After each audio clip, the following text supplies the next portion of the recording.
चलिए, प्रभु का धन्यवाद से, प्रभु की अनुग्रह से एक बार फिर मसीह मंथन बैठक खरी शिक्षा में आप सभी का फिर से स्वागत है। मैं ब्रदर रामाशीष इस वक्त आप सभी और यूट्यूब वाले आप सभी को मेरा प्यारा प्यारा भरा नमस्कार। मेरे परमेश्वर ने आप सबको भला चंगा रखा होगा। आपका पूरा परिवार, आपके रोजी रोजगार परमेश्वर ने फलवंत कर चुके होंगे, मैं ऐसा विश्वास करता हूँ। प्रभु की दया से मैं प्रतिदिन हर संडे कुछ नए संदेश लेकर आपके बीच में आता हूँ। ये प्रभु की दया है कि प्रभु मुझे ऐसे चला रहे हैं, क्योंकि प्रभु ही है जो हमें अगुवाई करते हैं, वो सहायता करते हैं। तो जितने इस वक्त हैं आप सभी भी सीखें और लोगों को भी सिखाएं।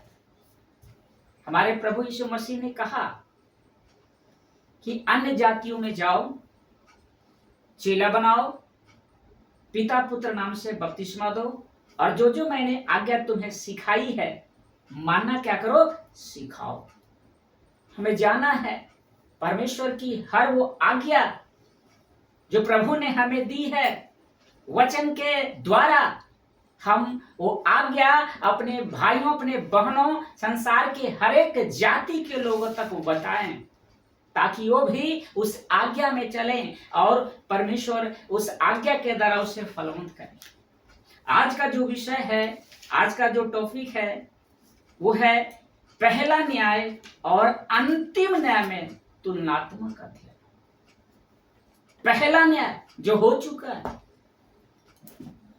जिसका न्याय खुद युड हे वाव है, अर्थात यहोवा परमेश्वर ने अदन की वाटिका में कर चुका था। लेकिन जो अंतिम न्याय है वो होने वाला है।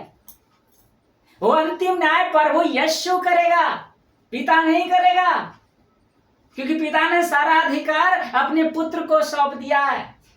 अब वो करने वाले, तो उस न्याय से बचने के लिए हम प्रभु यीशु की आज्ञा में चलना है। उसकी हर वो आज्ञा जो हमें सिखा रहे हैं, एक सेवक के द्वारा, दास के द्वारा, हम उस आज्ञा पर चलेंगे। देखिए, आज्ञा का उल्लंघन करने से क्या होता है। आज के विषय बहुत अद्भुत है, बहुत अद्भुत है। सभी लोग तैयार हैं? जी। सब बोलेंगे आवाज में, तैयार हैं? जी। सभी को प्रेज द लॉर्ड, जय मसीह की। जय मसीह की। तो सबसे पहले हम पहले न्याय की बात करते हैं। अगर हम उत्पत्ति की पुस्तक उसका 3रा अध्याय 11 से हम 19 तक हम पढ़ेंगे। मैं रिपीट करता हूं, पहला न्याय जिसको हम उत्पत्ति की पुस्तक 3रा अध्याय वचन 11 से 19 तक हम पढ़ेंगे। तो सबसे पहले मैं बात कर रहा हूं न्यायालय का जो स्थान था, जो परमेश्वर ने जो स्थान बनाया था, वो था अदन की वाटिका। आप सब परिचित हैं अदन की वाटिका से। तो सबसे पहला स्थान न्यायालय का स्थान था, वही अदन की वाटिका। कारण क्या था? इसका कारण था आज्ञा का उल्लंघन। क्या कारण था? आज्ञा का उल्लंघन। मैं सभी से और आप सभी से कह रहा हूं, परमेश्वर सब कुछ बर्दाश्त कर सकता है, परंतु आज्ञा का उल्लंघन वो बर्दाश्त नहीं कर सकता।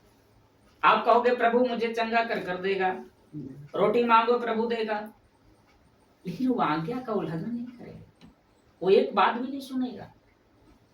आज्ञा वो सबसे महत्वपूर्ण परमेश्वर रखता है। आज्ञा में चलना है, तभी वो आपके साथ देंगे। अब यहां पर देखिए, अदन की वाटिका में जब आदम और हव्वा को परमेश्वर ने बनाया और उस अदन की वाटिका में रखा और परमेश्वर ने उसे आज्ञा दी थी। आदम को परमेश्वर ने आज्ञा दिया था कि तू अदन की वाटिका में काम करना और मैंने तेरे लिए सब प्रकार के फ्रूट जो है, फल है, मैंने तेरे खाने के लिए दिया हूं। लेकिन एक जो वृक्ष का फल है, जो बुद्धि चाहने योग्य फल है, अच्छे बुरे ज्ञान का जो वृक्ष का फल है, उसको तुम नहीं तो खाना, न उसके पास जाना। ये परमेश्वर ने हिदायत के साथ आदम हवा को बताया। लेकिन आदम हवा ने क्या किया? आज्ञा का उल्लंघन किया। उन्होंने क्या किया? आज्ञा का उल्लंघन। और जिसका न्याय क्यों किया? स्वयं परमेश्वर। जिस परमेश्वर ने उसको बनाया था, उन्हीं को वो न्याय किए। पढ़िए उत्पत्ति की पुस्तक 3 अध्याय वचन 9 से पढ़ेंगे 13 तक। उत्पत्ति की पुस्तक 9 अध्याय उसका 3 अध्याय 9 से पढ़ेंगे। तब यहोवा परमेश्वर ने पुकार कर आदम से पूछा, तू कहाँ है? करते जाइए। उसने कहा, मैं तेरा शब्द बारी में सुनकर डर गया, क्योंकि मैं नंगा था इसलिए छिप गया। उसने कहा, किसने तुझे चिताया कि तू नंगा? जिस वृक्ष का फल खाने को मैंने तुझे बरजा था, क्या तूने उसका फल खाया है? आदम ने कहा, जिस स्त्री को तूने मेरे संग रहने को दिया, उसी ने उस वृक्ष का फल मुझे दिया और मैंने खाया। तब यहोवा परमेश्वर ने उस स्त्री से कहा, तूने यह क्या किया? स्त्री ने कहा, सर्प ने मुझे बहका दिया, तब मैंने खाया। बस ध्यान दीजिएगा। देखिए यहाँ पर ये जो पहला आदम है, ये महाशय कितना बड़ा गलती किया। आज ये गलती आज हम और आप यही कर रहे हैं। ये महाशय जो पहला आदम है, इससे सीखिए। जिस खुदा ने, जिस परमेश्वर ने इसको अपनी समानता में बनाया, इसको सारा अधिकार दिया, और ये क्या किया? खुद उस युड हे वावे को कहता है, तेरी गलती है। इस आदम को देखिए, स्वयं खुदा को कह रहा है, सृष्टिकर्ता को कह रहा है, जिसने उसको बनाया, और उसी कहता है कि तेरी गलती है, तूने तो दिया है। देखिए लिखा है, आज अगर हम 9 से पढ़ेंगे तो पता चलेगा। लिखा है कि तब यहोवा परमेश्वर ने पुकार कर आदम से पूछा,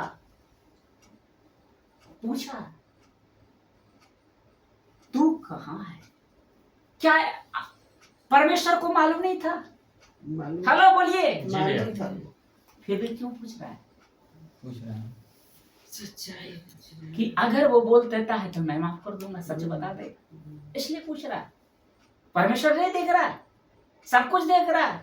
आज वो खुदा में नहीं देख रहा, सब कुछ देख रहा है, लेकिन वो पूछा।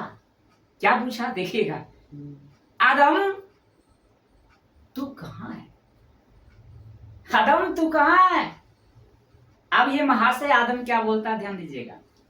उसने कहा, यानी इस महाशय आदम ने कहा, मैं तेरा शब्द यानी आवाज जो तूने बोला ना, शब्द सुनकर मैं क्या किया? डर गया। अब बताओ, इसके पहले जब वो परमेश्वर आदम को पुकारता था, वो दौड़ के आता था, आज क्यों डर रहा है? आज क्यों छिप गया उस परमेश्वर से? अरे यही परमेश्वर जब पुकारता था तो दौड़ के आता था परमेश्वर के साथ। आज ये कह रहा है कि मैं तुझसे डर गया, तेरी आवाज को सुनकर, तेरे शब्द को सुनकर मैं डर गया। पता है क्या? क्योंकि मैं नंगा था, इसलिए छिप गया। आप सोच के देखिए, अब ये गलती कर दिया, इसलिए जान रहा है कि परमेश्वर मुझे क्या कहेगा, इसलिए छुप गया डर से मारे, और कहा मैं नंगा था इसलिए छिप गया। अब इसको, इस आदम को कैसे पता चला कि हम नंगे? क्योंकि परमेश्वर ने क्या कहा था, उस फल को मत खाना। जो धन की वाटिका के बीच में जो बुरे और अच्छे ज्ञान का जो वृक्ष है, बुद्धि चाहने योग्य है, उत्पत्ति 2:17 में लिखा हुआ, उसको मत खाना। लेकिन इसने तो खा लिया। अब इसकी आंखें क्या हो गई? खुल गई। इसको बुद्धि, अच्छे बुरे के ज्ञान पता चल गया। पहले नहीं मालूम था, पहले दोनों साथ था आदम हव्वा, लेकिन कभी एक दूसरे को देखा नहीं, खुद को देखा नहीं, लेकिन आज वो देख रहा है और कह रहा है कि मैं नंगा हूं। आगे देखिए लिखा है 11 में लिखा है, 3रा अध्याय उसका 11 में कहता, उसने कहा, यानी परमेश्वर ने कहा, किसने तुझे चिताया कि तू नंगा है? आदम तू कह रहा मैं नंगा हूं, आखिर तुझे कौन बता दिया कि तू नंगा है? अब यहां पर देखिए लिखा है, जिस वृक्ष का फल खाने को मैंने तुझे वर्जा था, मना किया था, क्या तूने उसका फल खाया? परमेश्वर ये पूछ रहा है, जिस फल को मैंने तुझे मना किया था दोनों को, क्या उस फल को तूने खाया है? तो बोला क्या तूने उसका फल खाया? अब 12 में देखिए लिखा है, आदम ने कहा कि जिस स्त्री को तूने मेरे संग रहने को दिया, जिस स्त्री को तूने, अर्थात किसको संबोधित कर रहा है? परमेश्वर को। तूने मेरे संग रहने को दिया है, उसी ने उस वृक्ष का फल मुझे दिया और मैंने क्या किया? खाया। इस कहने का मतलब था आदम का कि गलती मेरी नहीं है, गलती तेरी है। क्या मैंने तुझसे कहा था पिताजी कि मुझे ये स्त्री दे दो? मैंने मांगा था? नहीं ना मांगा था। इसका मतलब है कि तेरी गलती है, तू मुझे क्यों दिया? हम यहां पर ध्यान दीजिएगा। और मैंने खाया तेरा। तब यहोवा परमेश्वर ने स्त्री से कहा, हवा से कहा, तूने यह क्या किया? प्रश्नवाचक चिन्ह है। तूने यह क्या किया? पूछ रहा है उस स्त्री से, उस हवा से पूछ रहे हैं खुदा, ब्रह्मांड के रचयिता, उसके रचयिता आदम हवा को कह रहे कि तूने क्या कर दिया, तूने क्या किया है? अब इस स्त्री को देखिए, इस मोहतरमा जो हवा है, इस मोहतरमा ने क्या कहा? ध्यान दीजिएगा। कहा सर्प ने मुझे क्या किया? बहका दिया, तब मैंने खाया। अब समझ में आ रहा है? अब ये गलती भी स्वीकार नहीं कर रही है। ये मोहतरमा जो हवा है, जो सबसे पहली आदम की पत्नी जो थी हवा, आदि माता जिसको कहते हैं, ये मोहतरमा कहती है कि मेरी गलती नहीं है, सर्प ने मुझे कहा और मैंने क्या किया? आदम तो सबसे बड़ा दोष तो लगाया परमेश्वर पर, और ये स्त्री सर्प को क्या दिया? अब आगे देखेंगे 14 में। अपराधी कौन यहाँ पर था? इस अदन की वाटिका में अपराधी कौन बन गया? हेलो, बताएंगे सभी लोग। अपराधी परमेश्वर। अपराधी परमेश्वर बना। इस अदन की वाटिका में अपराधी कौन था? सर्प बना। आप लोग मतलब वचन को ध्यान नहीं दे रहे।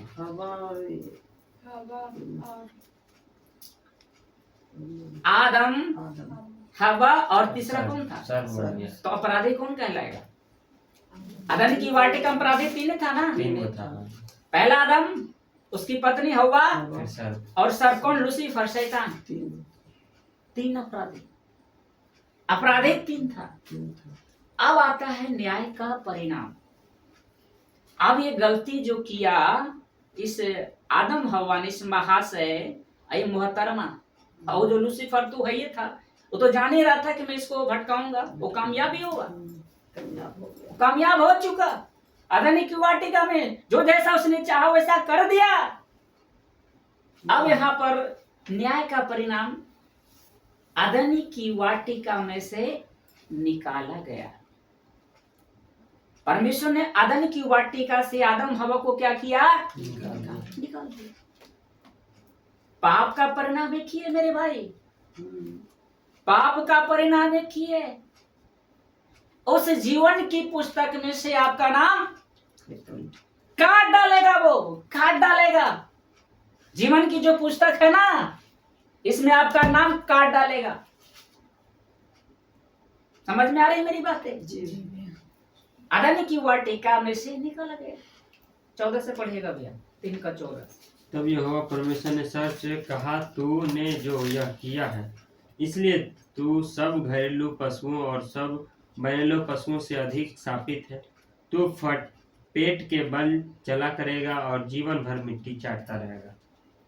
15 और मैं तेरे और इस स्त्री के बीच में और तेरे वंश और इसके वंश के बीच में बैर उत्पन्न करूंगा। वह तेरे सिर को कुचल डालेगा और तू उसकी एड़ी को डसेगा। 19 तक पढ़ना। फिर स्त्री से उसने कहा, मैं तेरी पीड़ा और तेरे गर्भवती होने का दुख को बहुत बढ़ाऊंगा। तू पीड़ित होकर बालक उत्पन्न करेगी और तेरी लालसा तेरे पति की ओर होगी और वह तुझ पर प्रभुता करेगा। और आदम से उसने कहा, तूने जो अपनी पत्नी की बात सुनी और जिस वृक्ष के फल के विषय में मैंने तुझे आज्ञा दी थी, तू उसे न खाना, उसको तूने खाया है, इसलिए भूमि तेरे कारण शापित है। तू उसकी उपज जीवन भर दुख के साथ खाया करेगा और वह तेरे लिए कांटे और उटकटारे उगाएगी और तू खेत की उपज खाएगा और अपने माथे के पसीने की रोटी खाया करेगा और अंत में मिट्टी में मिल जाएगा, क्योंकि तू उसी में से निकाला गया है। तू मिट्टी तो है और मिट्टी में फिर मिल जाएगा। Thank you brother. देखिए यहाँ पर सुनिएगा, आप सभी सुनिए, आप लोग को ध्यान देना पड़ेगा और ये घटना से हमें सीखना है। अगर नहीं सीखे, गाय भैंस पानी में, फिर आपका भी जीवन की पुस्तक से निकाला जाएगा, यदन की वाटिका से निकाला गया ना, दोनों आप भी निकाले जाओगे अगर आपने नहीं समझा। आज भी आज्ञा का उल्लंघन हम सब कर रहे हैं और परिणाम यही होगा। हम रखेंगे सारा इस चीज रखेंगे, तब हम देखेंगे उत्पत्ति 3 अध्याय 14 से लिखा है ऐसा कि तब यहोवा परमेश्वर ने सर्प से कहा, क्योंकि आदम ने परमेश्वर को कहा कि तेरी गलती है, तूने कहा, और हवा ने सर्प को कहा। अब परमेश्वर कहता है सर्प से, ध्यान दीजिएगा, सर्प से कहा, तूने जो यह किया है इसलिए तू सब घरेले पशुओं और सब बनल पशुओं से अधिक श्रापित है। तू पेट के बल चला करेगा और जीवन भर मिट्टी चाटता रहेगा। इसका मतलब यह है कि सर्प पहले पेट के बल नहीं चलता था, वो भी उसका पैर था पहले। सर्प का क्या था? पैर। वो पेट के बल नहीं चलता था। तो परमेश्वर कह रहा है कि तूने जो ये पाप करवाया मेरे बेटा से, इसलिए तू क्या है, तू सब घरेलू पशु और सब बनल पशु से अधिक श्रापित है। तू पेट के बल चला करेगा और जीवन भर क्या करेगा? मिट्टी ही चाटता रहेगा। आज सब क्या करता है? पेट के बल चलता है और क्या चाटता है? मिट्टी। लूसीफर क्या है? शैतान सर्प के रूप में क्या परमेश्वर ने दिया कि तू पेट के बल चलेगा हर तू मिट्टी ही चाटेगा। और लिखा है 15 में, और मैं तेरे और इस स्त्री के बीच में, किसके बीच में? हवा और इस सर्प के बीच में जो है, तेरे वंश और इसके वंश के बीच में, यानी तेरे जो बच्चे होंगे, इसके जो बच्चे होंगे, मैं क्या करूंगा? लड़ाई उत्पन्न करूंगा, झगड़ा वैर उत्पन्न करूंगा और वह तेरे सिर को कुचल डालेगा और तू इसकी एड़ी को डसेगा। सर्प को कहा कि तू इसके वंश को तू एड़ी डसेगा और इसका वंश क्या करेगा? तेरे मुंह को क्या करेगा? कुचल डालेगा। एक दूसरे में क्या किया? लड़ाई झगड़ा।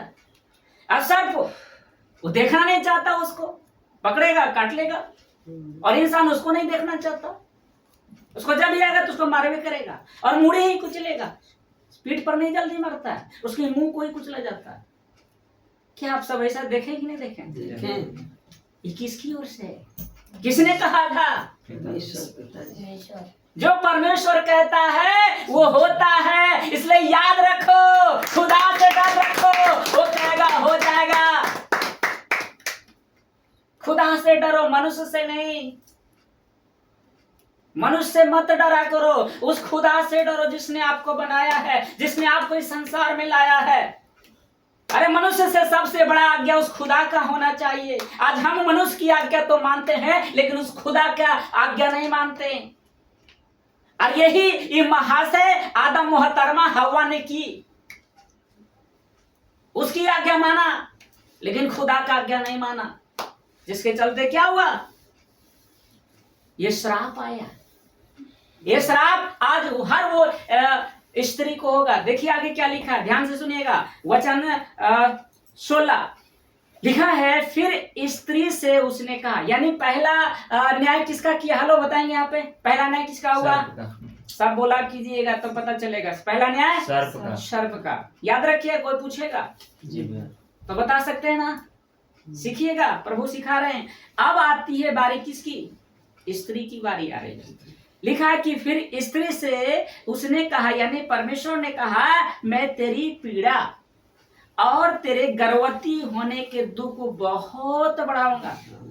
अब सजा मिल रही है जी। उस वक्त अगर वो मोहतरमा आदि माता हमारी जो है हवा, अगर वही नहीं करता तो आज हमारी बहनें ऐसे होते, हमारी माँ ऐसे होती, लेकिन वो तो समझ नहीं पाए। आज आप यही तो कह रहे। देखिए क्या लिखा है, तेरे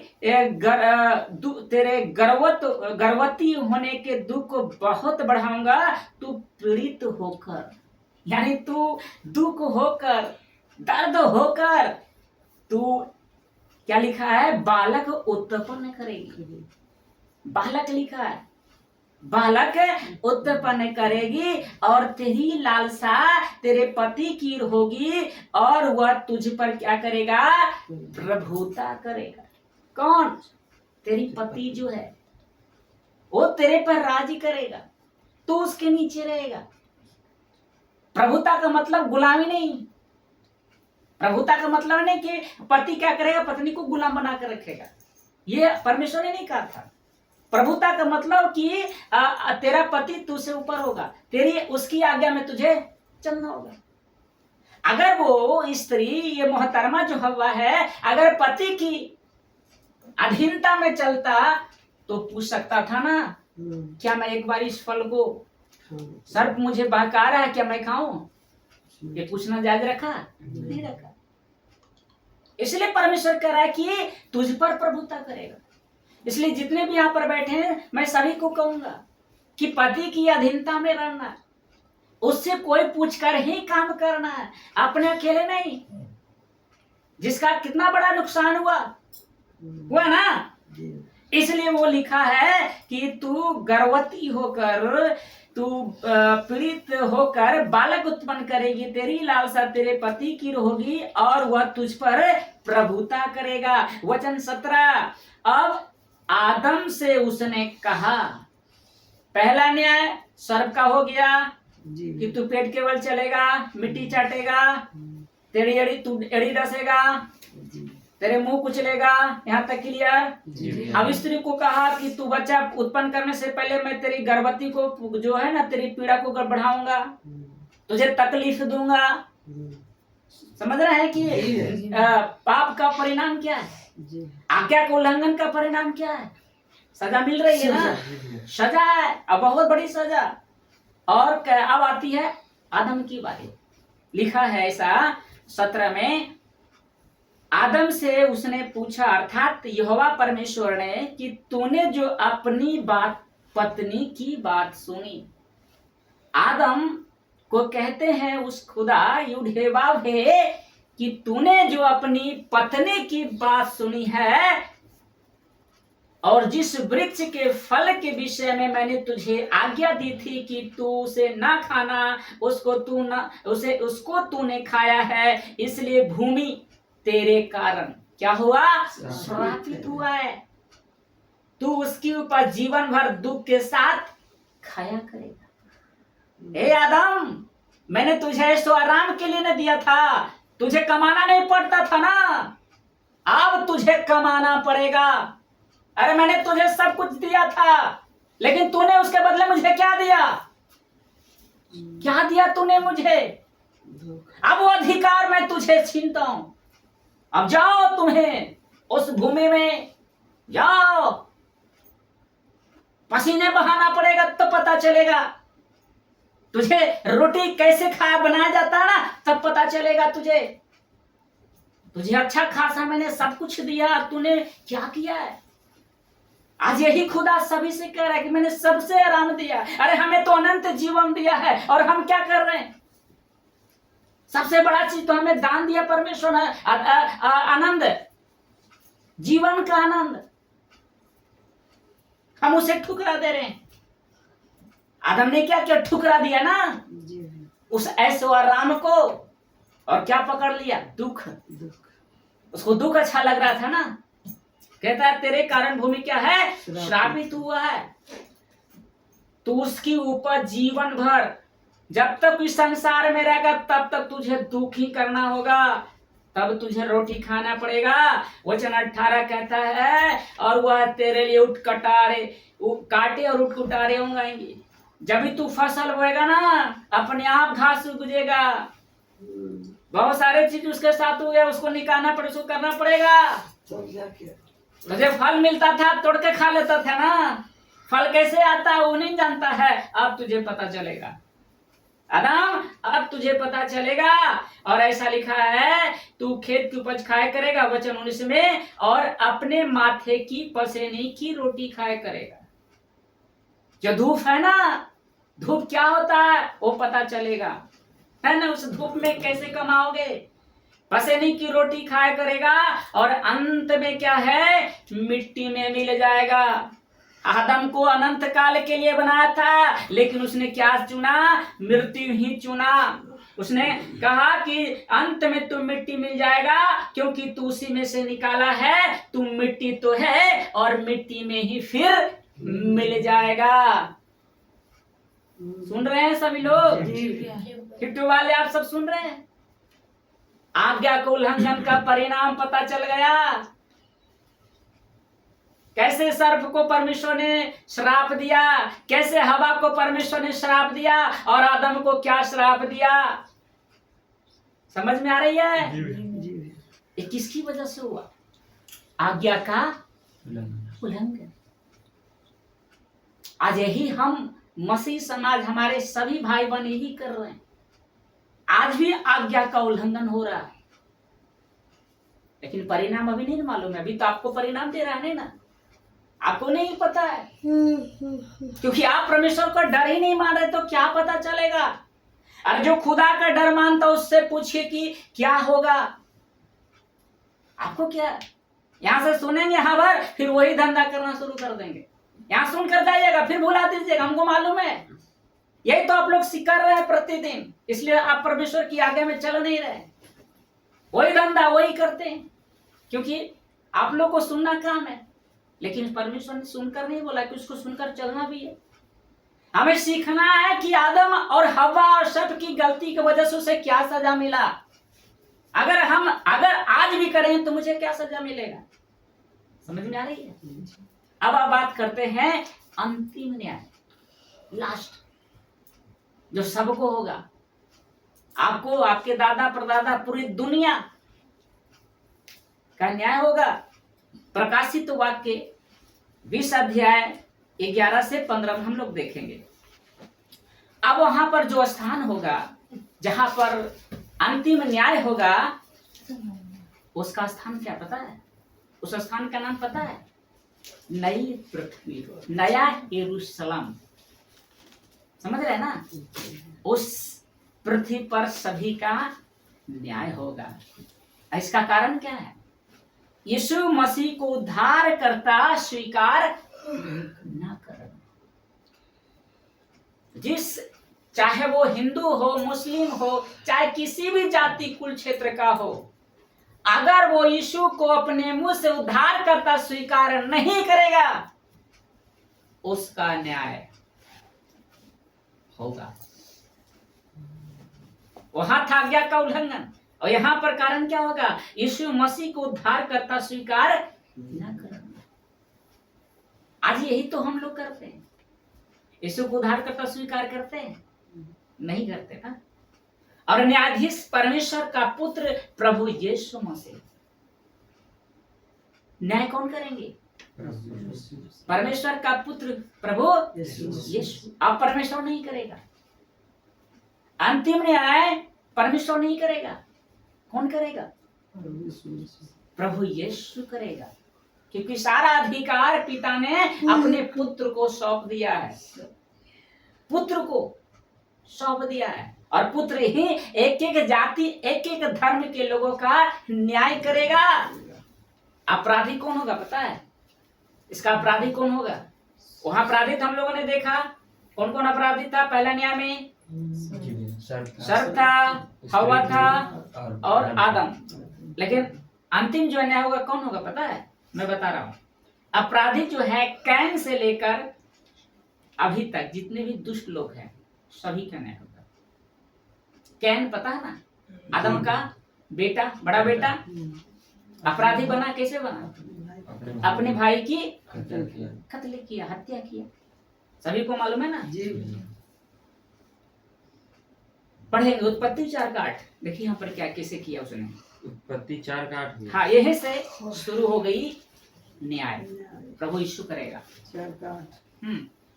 तब कैन ने अपने भाई हाबिल से कुछ कहा, और जब वे मैदान में थे तब कैन ने अपने भाई हाबिल पर चढ़कर उसे घात किया। सबसे पहला कत्ल पृथ्वी का, एक भाई दूसरे भाई की हत्या किया। उस समय से लेकर आज तक यही हो रहा है, और इन सब का न्याय परमेश्वर के पुत्र प्रभु यीशु करेगा। कौन करेगा? प्रभु यीशु। प्रकाशित वाक्य न्याय का परिणाम हम देखेंगे। प्रकाशित वाक्य 20:11 से पढ़िए ब्रदर। प्रकाशित वाक्य 20:11 जी।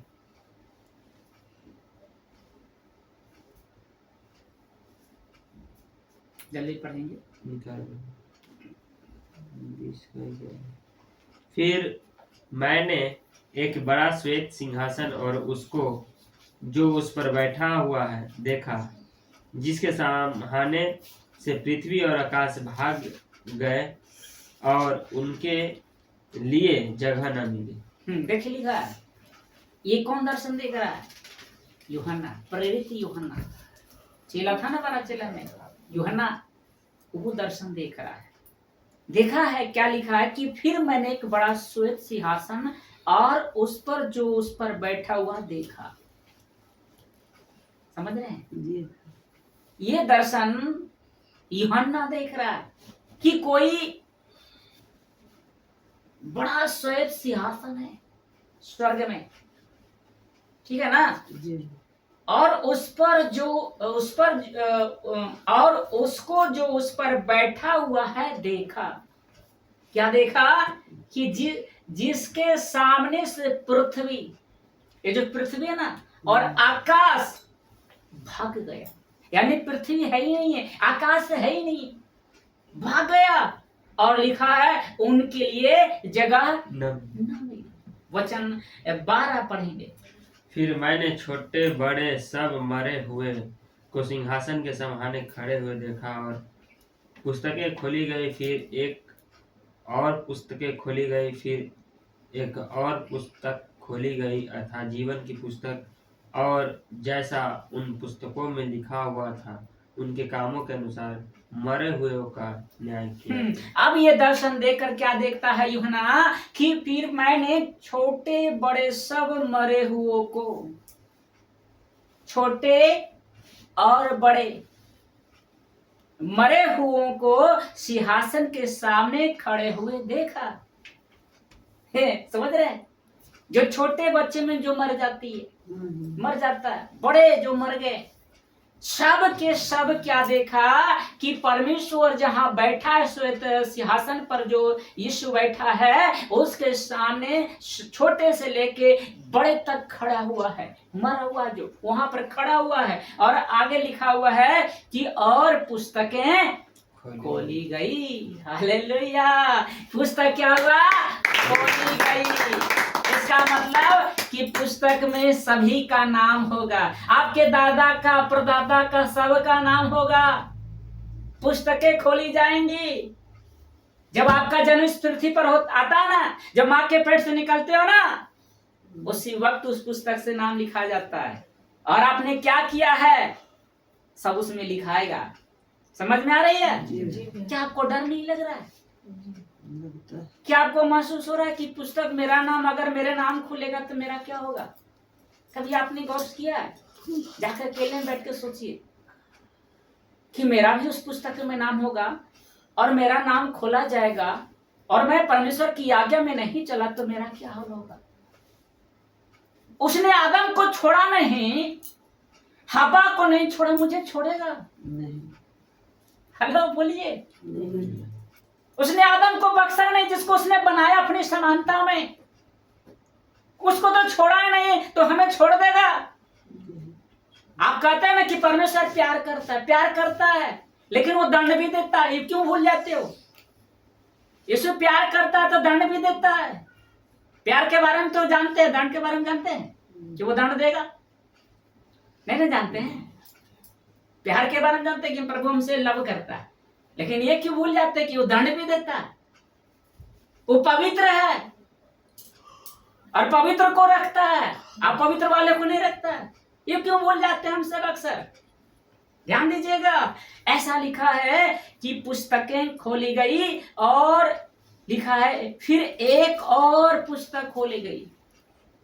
एक और पुस्तक है, एक पुस्तक तो खोला गया, एक और पुस्तक खोला गया और लिखा है और फिर एक और पुस्तक खोली, अर्थात जीवन की पुस्तक। यानी एक और जो पुस्तक खोला गया वो कौन पुस्तक था? जीवन का पुस्तक, यानी जीवन, अनंत जीवन की पुस्तक। और एक नरक की पुस्तक, नरक की पुस्तक खोला गया और जीवन की पुस्तक खोला गया।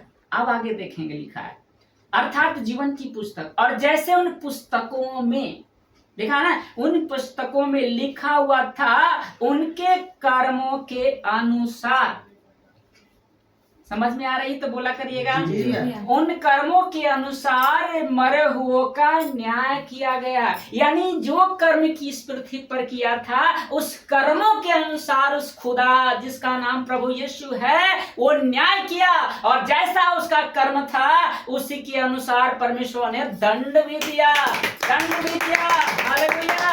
आगे देखेंगे, ध्यान से बनिएगा। इसका मतलब है मेरे भाइयों, मेरे बहनों, अगर आपका जीवन की पुस्तक में नाम नहीं होगा तो नरक की पुस्तक में ऑटोमेटिक मिल जाएगा। सोच के रखिएगा, अगर मेरा जीवन की पुस्तक में नाम नहीं है तो नरक की पुस्तक में आपका 100% मान लीजिए कि मेरा नाम है। इसे लिखा है, क्या लिखा है? कर्मों के अनुसार। लिखा है मेरे भान, कर्मों के अनुसार मरे हुओं का न्याय किया गया। मैं आप लोग को सिखाता हूँ, समझ में आ रहा है कि मैं क्यों सिखाता हूँ, क्यों डांटता हूँ, क्यों बोलता हूँ? इसी उस जीवन की पुस्तक में नाम रखने के लिए आप लोग को बोलता हूँ कि जीवन की पुस्तक में अगर नाम नहीं मिलेगा, नरक की पुस्तक में मिल गया, क्या होगा आपका हाल? परमेश्वर नहीं चाहता कि आपका नाम नरक की पुस्तक में हो। वो परमेश्वर डरता है कि गलती से भी आपका नाम उस पुस्तक में ना हो। इसलिए वो मुझ जैसे लोगों को चुनता है, अपना वचन उन तक पहुंचा रहा है। ताकि उस आत्मा को बचा सके नरक में जाने से। मसीह मंथन बैठक यही काम कर रहा है कि हर वो आत्मा को बचाना चाहता है जिस आत्मा को शैतान नरक में लेके जाना चाहता है। और प्रभु चाहता है कि आपका उस पुस्तक में नाम नरक में ना बल्कि जीवन की पुस्तक में। और जीवन की पुस्तक ये आपके हाथों में मेरे बहन, जितने यहाँ पर बैठे हैं सुन रहे हैं, ये आपका जिम्मेदारी है। आपको नरक की पुस्तक में नाम लिखवाना है या फिर जीवन की पुस्तक में। परमेश्वर आपको हाथों में छोड़ दिया है। परमेश्वर एक एक भाइयों के बहनों एक एक अन्य जातियों के हाथों में सौंप दिया कि तेरी इच्छा है, जैसा तू चुनना चाहता है, या तो तू नरक ले या तो स्वर्ग ले, अनंत जीवन ले या अनंत काल के लिए मृत्यु ले, यह आपको हाथ में। तो कौन तय करेगा? परमेश्वर करेगा। आज आपको तय करना होगा, आपको तय करना होगा कि हमें उस अनंत जीवन की पुस्तक में चाहिए या फिर अनंत काल की मृत्यु की पुस्तक में, जिसको नरक कहते हैं। नरक क्या होती है आपको पता है? कितना भयानक है, आप सोच नहीं सकते हैं, इमेजिन नहीं कर सकते हैं कि इतना वो खतरनाक नरक है। आप देख रहे हैं गर्मी बर्दाश्त कर रहे हैं? नहीं। कितना टेम्परेचर होगा? 50 से नीचे होगा, 50 के पास रखें, बर्दाश्त कर रहे हैं? 40 से बर्दाश्त कर रहे हैं मेरे बहन, बताएंगे सभी। अब वहां 5000 डिग्री होगा, 5000, समझ रहे हैं? उससे भी ज्यादा हो सकता है। क्या हाल होगा आपका? अभी सोचिए, थोड़ी सी गर्मी लगती है, पंखा चला लेते हैं, भाग कर आ जाते हैं छांव में। कहाँ भागिएगा? वहां कहाँ भागिएगा? जगह है वहां। एक बाइबल बताती है कि एक बूंद भी पानी नहीं, एक बूंद।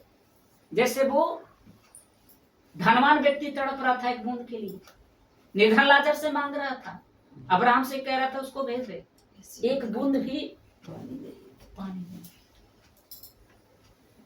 और हम और आपको जाना होगा। इसलिए लिखा है कि एक और पुस्तक खोली गई, अर्थात जीवन की पुस्तक, और जैसे उन पुस्तकों में लिखा हुआ था उनके कर्म के अनुसार मरों का न्याय किया गया। पढ़ेंगे 13 इसी का नतीजा। हाँ। और समुद्र ने उन मरे हुए को जो उसमें थे दे दिया, और मृत्यु और अधोलोक ने उन मरे हुए को जो उनमें थे दे दिया, और उनमें से हर एक के कामों के अनुसार उनका न्याय किया गया। एक कामों के अनुसार उसका न्याय किया गया। समझ में आएगी? पुस्तक खोली जाएंगी। Praise the Lord. पुस्तक खोली जाएंगी। इसलिए आराधना कहता है ना, पता है आप लोगों में कई बार आप लोगों को सिखाया भी, कहे ना, वो वास्तविक में सत्य है। जो आराधना हम लोग करते हैं ना, वाकई में सत्य है। पुस्तक खोली जाएंगी। और पुस्तक कौन खोलेगा?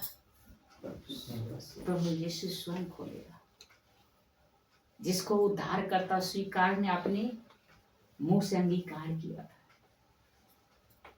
उसको खुदा कहे थे आपने, वो आपका न्याय करेगा। इसलिए वो कहता है, खुले जाएंगी किताबें। ये किताब जो देख रहे हैं ना, इमेजिन कीजिए इस तरह सा किताब होगा, ठीक है ना? ध्यान दीजिएगा, मैं आप लोग को समझाने की कोशिश करूंगा। ये देखिए, इस तरह से किताब होगा, और एक किताब खोला जाएगा। खुले जाएंगी किताबें, जब भी हिसाब होगा, यानी हिसाब होगा ना?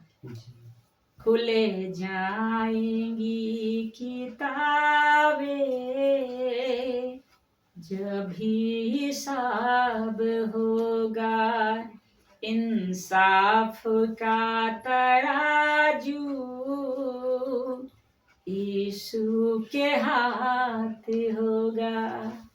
समझ में आ रही है? जी खुले जाएंगी किताबें जब भी हिसाब होगा, इंसाफ का तराजू यीशु के हाथ होगा। और क्या कहता है? हाँ? रख रहा हूं। अभी वक्त है, आप सब लौट आइए। खुदा आपको दे रहा है आदेश। लिखा है, जो भी तू कर रहा है यीशु वो देखता है। समझ में आ रही है? कौन देख रहा है? यीशु। और ऐसा लिखा है, हर पल का तुझको इंसान देना हिसाब होगा। आपको एक एक इंसान को देना होगा। रामाशीष भी देगा, आप भी दोगे, एक एक का हिसाब होगा। और ऐसा लिखा है, आ जाया भी मुड़ कर यीशु बुला रहा है। इसका मतलब वो आपसे प्यार करता है और वो आपका इंतजार कर रहा है। आ जाओ बेटे, आ जाओ। उस जीवन की पुस्तक में नाम लिख लो। मैं लिख रहा हूँ, मेरे पास किताब है और उसमें तेरा नाम लिखना चाहता हूँ, इसलिए छोड़कर आ जाओ। लिखा ना, आ जाया भी मुड़ कर यीशु बुला रहा है, वरना तू याद रखना तेरा ही नाश होगा। रामाशीष भैया का नाश नहीं होगा, प्रभु यीशु का नाश नहीं होगा, प्रभु के सेवक का नाश नहीं होगा।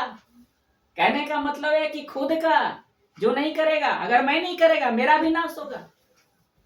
अगर पास्टर हैं, अगर आप भी ऐसा नहीं कर रहे हैं, उसकी आज्ञा में नहीं चल रहे हैं, तो आपका भी वो न्याय करेगा।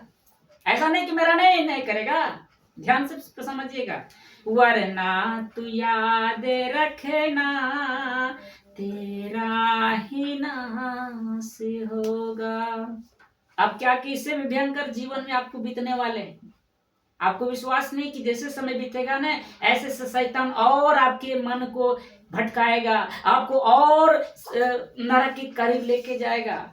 बचना होगा, समझना होगा। लिखा है, जीवन में देखो कैसा अंधियारा छा रहा है, जीवन में देखो कैसा अंधियारा छा रहा है। मतलब अंधियार का मतलब कि लूसीफर शैतान आपके जीवन को अंधेरे में घेर रहा है, घेरने की कोशिश करेगा कि कैसे इसको जीवन की पुस्तक से नाम हट जाए और नरक की पुस्तक में लिख जाए। वो अंधियारा छा रहा है और लिखाता है। अब यीशु कहता है, यीशु के पास आजा जीवन नया मिलेगा। यीशु के पास ही जीवन है। वो कहता है, जीवन मेरे पास है, आ जाओ। देखिए आगे लिखा है, यीशु के पास आजा जीवन नया मिलेगा। अब प्रभु कहते हैं कि मेरे पास आओ। अगर नहीं है, अगर कोई पाप, कोई गुनाह किया है, तो मेरे चरणों में आकर मुझे स्वीकार कर लो, मुझे कह दो, तो मैं तुझे क्या करूंगा? माफ कर दूंगा।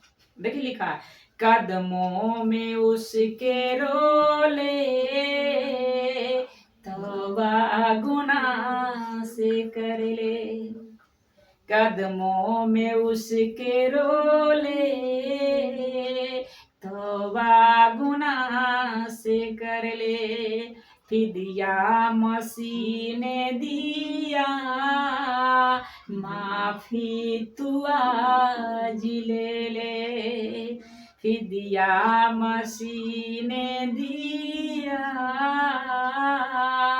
माफी तू आज ले ले। अभी मौका है, फिर चल जाएगा, फिर मौका नहीं मिलेगा। मौका भी है आपके पास जीवन की पुस्तक में लिखाने का। इसलिए हर वो पाप छोड़ दीजिए, हर वो गलत काम जो परमेश्वर की दृष्टि में है छोड़ दीजिए। मैं हर एक बहनों से कहूंगा, भाइयों से कहूंगा, पाप करना छोड़ दीजिए, वरना समय बीत चुका होगा और उसके सामने, सिंहासन के सामने खड़ा होगा। अगर नाम जीवन की पुस्तक में नहीं मिलेगा, वो खुद ढकेलेगा नरक की पुस्तक में, नाम लिख ले और नरक में डाल देगा अनंत काल के लिए। आगे हम पढ़ेंगे, 14 पढ़ेंगे ब्रदर।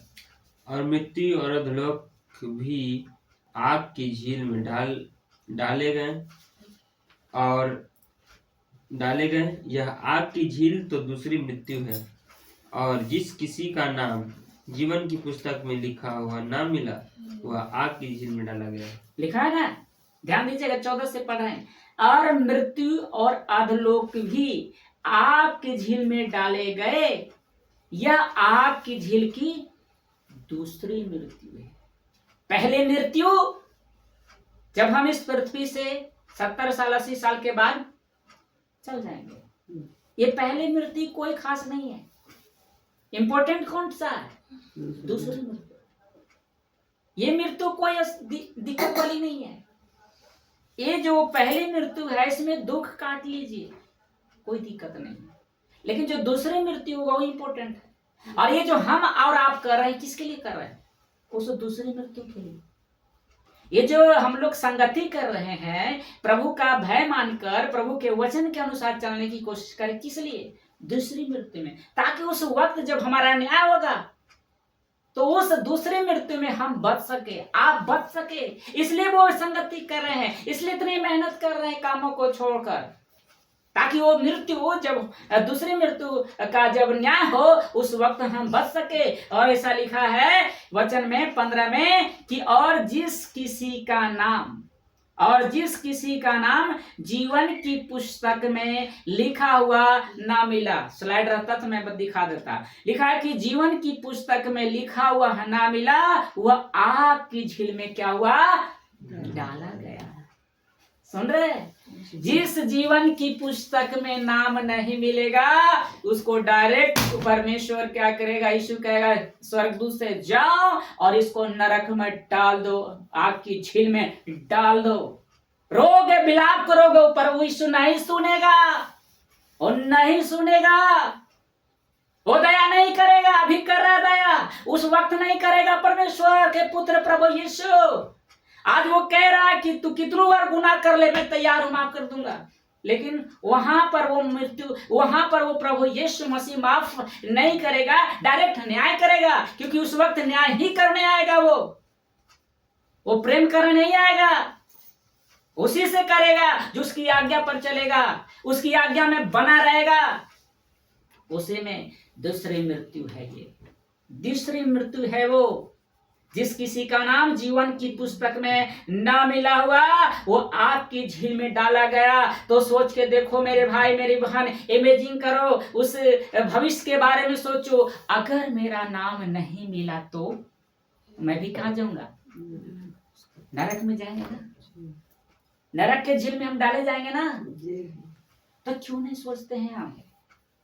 आज हमारा मसीह समाज क्यों नहीं सोच रहा है? आज पृथ्वी की चीजें के लिए क्यों प्रभु को धोखा दे रहा है? उसकी आज्ञा क्यों तोड़ रहा है? अरे इस पृथ्वी के जीने के लिए नहीं कर रहे हैं।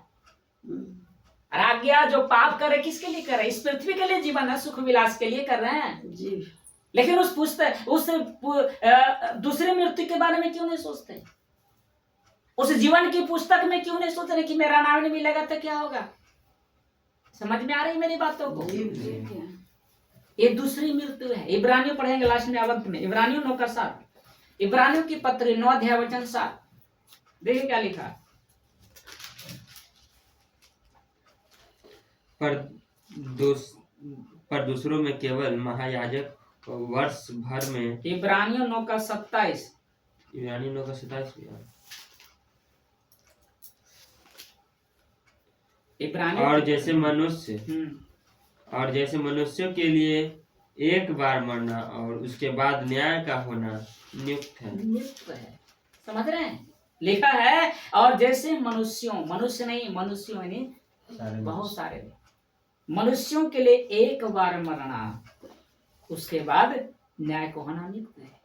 पहला मृत्यु आदम जो पाप किया, वो कहा तो मिट्टी है और मिट्टी में हर वो इंसान तुर्रम खाने क्यों ना हो, वो रोडपति करोड़पति क्यों ना हो, वो भी क्या करेगा, मिट्टी में मिल जाएगा। चाहे आप हो, चाहे दुनिया की कोई भी मनुष्य क्यों ना हो, उसे मिट्टी में मरना ही होगा, कोई नहीं बचेगा, सबको जाना है। तो मेरे भाई मेरी बहन, आपको मिट्टी में जाना ही है, तो उस जीवन के लिए क्यों नहीं सोचते? सबको तो मरना है ना, तो हम उस जीवन के लिए कि इसके बाद जो मरेंगे, उसके बाद जो हमारा न्याय होगा, हम उसके लिए जीवन जिए ना। यहाँ इस पृथ्वी पर चाहे सुख से खाएं मरना तो है, चाहे दुख से खाएं मरना तो है, लेकिन हम प्रभु के लिए दुख उठाएंगे, हम प्रभु यीशु के लिए क्रूस उठाएंगे। जैसे उसने हमारे पापों का बोझ अपने कंधों पर लेकर उठाया ना, इजरायली की हर वो गलियों में उसे बुलाया गया, क्रूस लेकर मारा भी, उसके हाथों में कीलों में ठोक दिया, उसने आपके गुनाहों के लिए। अब बाइबल कहती है कि जिसने उसे भेदा है उसका भी न्याय वो करेगा। जिसने उसको भेजा है ना भला, उसका भी वो न्याय करेगा। शास्त्री फरीसी सबका वो न्याय करेगा। जो आप कहते हैं कि 36 देवता, ये भगवान वो भगवान, सबका वो वही न्याय करेगा, सबका वो। इसलिए तो कहता वो राजाओं का राजा, प्रभु का प्रभु है। वो कौन है? प्रभु यीशु मसीह। वो सबका न्याय करेगा और उसके न्याय से कोई नहीं बच पाएगा, कोई नहीं बच पाएगा। परमेश्वर उसी को बचाएगा जिसका नाम जीवन की पुस्तक में लिखा हुआ मिल जाएगा। तो आज से वादा करो खुदा से, आज उस जीवन जियो, आज से वैसा जीवन जियो ताकि मेरा नाम उस जीवन की पुस्तक में मिले। कोशिश कीजिए कि हम उस जीवन की पुस्तक में मेरा नाम हो, मेरा नाम हो। ऐसा जीवन जिए, प्रभु के लिए दुख उठाइए, संगति कीजिए, चाहे जितना भी बड़ा काम हो छोड़ दीजिए। पति से भी बात करना छोड़ दीजिए, चाहे पत्नी क्यों ना हो। उस वक्त हम पति नहीं, पत्नी बच्चे को भी त्याग देंगे, लेकिन उस वक्त हम प्रभु की संगति करेंगे, क्योंकि हमारा न्याय वो ही करेगा। हमारे बच्चे, हमारी पति पत्नी, सबका वो न्याय करेगा।